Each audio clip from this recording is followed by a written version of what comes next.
This is Gaurav from Automation Hacks, and in this video we are going to take a look at unmodifiable collection, wherein we got couple of convenience methods in Java 10. They are very small but very useful. So let's just quickly take a look at them. So before I start with the two methods that were introduced, what's the deal with immutable sort of collections or classes, right? Why should you prefer them? How, in what use cases they make sense? Well, I've added some points here for you, and we are not going to go in too much of detail, but then in a very nutshell, for test automation, if you have immutable sort of objects that you're working with, it really makes your code thread safe for the most part. There are of course caveats. Essentially, if we have an object that is immutable or unmodifiable, we can typically rely on that object, pass it around. Multiple threads can access that value without having their invariants violated, wherein like it's not like one thread is going to modify. So these sort of thing really makes your code more robust. Also makes sense if you have, say, configuration data that you don't want to be changed, then storing them in sort of immutable data structures, or something like an unmodifiable map might make sense. If you want clean API design, then also like they make a lot of sense. Also for caching and say memoization, you can typically use an immutable sort of data structure like a map to store previously computed results and know that they are not going to change, so you can like cache them very quickly. And also during unit testing, you can use it to store test data, wherein you know that this test data will not change even if multiple tests use it.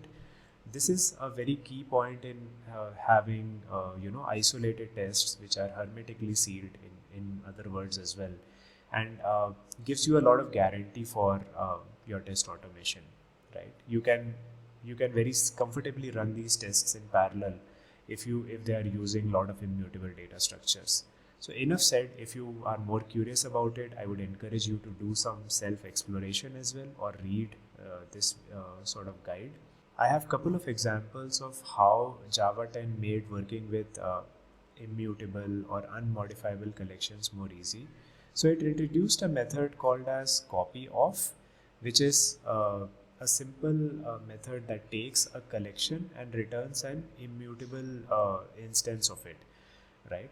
So here I have say a mutable collection where I have a list of integers or numbers. In this case, I use a loop from 0 to 10, and I'm taking math.random just to get some random numbers and add it to this list, right?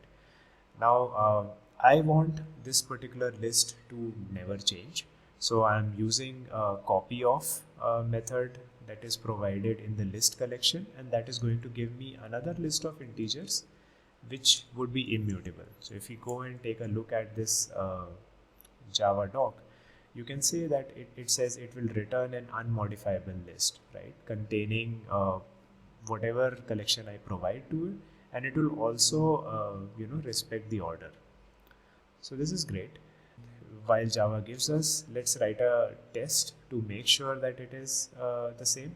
So here I have couple of assertions. I want to check that this new collection contains exactly the same elements as what I provided. So I use contains exactly elements in, and also I try to add something to this new collection, right? And here I'm expecting to get an exception, and I also check that the exception that I got is an instance of unsupported operation. So let's run this method, and you can see it passes, which is awesome.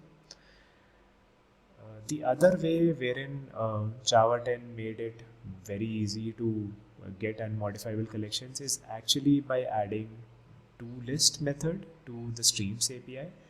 A simple example of this is, again, I have a random list of numbers here, and I use the stream API to basically iterate in that, filter only the elements which are, say, even in this case, And then whatever filtered elements I get, I want to store it in a immutable list. So I use the toList method, and that's about it.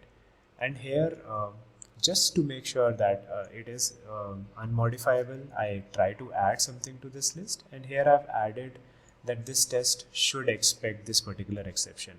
Uh, Also demonstrating a style in TestNG wherein if your method needs to throw certain exceptions and you want to check for that, you can use this annotation within test to very easily do it. And you can see this test as well passes. Let's check if I change the exception to something else. I'm expecting the test to fail, of course, because it expected null pointer now, but actually we get unsupported operation exception. And that is unmodifiable collections using the couple of convenience methods that were introduced in Java 10. I hope you make use of this in your test automation.